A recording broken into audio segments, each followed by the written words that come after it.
બનાસકાંઠાના ભાભર ખાતે દેશની સૌપ્રથમ ગૌમૂત્ર ડેરી શરૂ કરાઈ છે, જેમાં બનાસ ડેરીના ચેરમેન શંકર ચૌધરીએ ગૌમૂત્ર ડેરીનું ઉદ્ઘાટન કર્યું હતું। ગૌમૂત્ર ડેરી પશુપાલકો પાસેથી ₹5 લીટરના ભાવે ખરીદશે, જેના કારણે પશુપાલકોને ફાયદો થશે।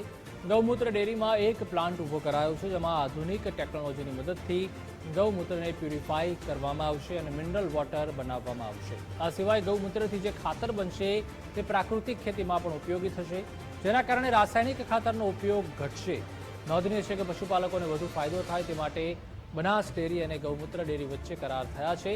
ત્યારે હવે બનાસ ડેરીના સહકારથી ગૌમૂત્ર ડેરી હજારો લીટર ગૌમૂત્ર એકત્રિત કરી ખાતર તેમજ મિનરલ વોટર બનાવવાની પ્રક્રિયા તેમાં કરશે, જે ખેડૂતો અને પશુપાલકોને તેનાથી સહાય થશે।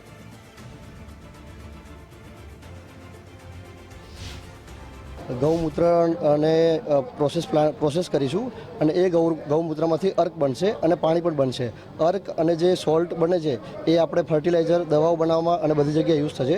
જે પાણી હોય છે એ આપણે રેગ્યુલર યુઝ માટે પણ વાપરી શકીશું। ખેડૂતોને એ રીતે યુઝ થશે કે આ એક આપણું રાસાયણિક મતલબ આપણું સેન્દ્રિય ખાતર છે। આ રાસાયણિક ખાતર નથી, જેથી આપણને જે ઘણી બધી આપણે આડી ઇફેક્ટો જોતા હોઈએ છીએ સેન્દ્રિય ખાતર યુઝ કરવાની, તો રાસાયણિક ખાતરથી આપણે આ ખાતરથી આપણે ખેડૂતોને લાભ। શરૂઆતમાં આપણને એવું લાગતું હતું કે ગૌમૂત્ર લેવા જતાં ગાય પાટુમાર જાત હશે, પણ ના, કમ્પ્લેટ ગાય ટાઈમસર આપણને ગૌમૂત્ર આપે છે અને આ લોકો ટાઈમસર લઈ જાય છે। 2017થી આનો સંપૂર્ણ ઉપયોગ કરીએ છીએ।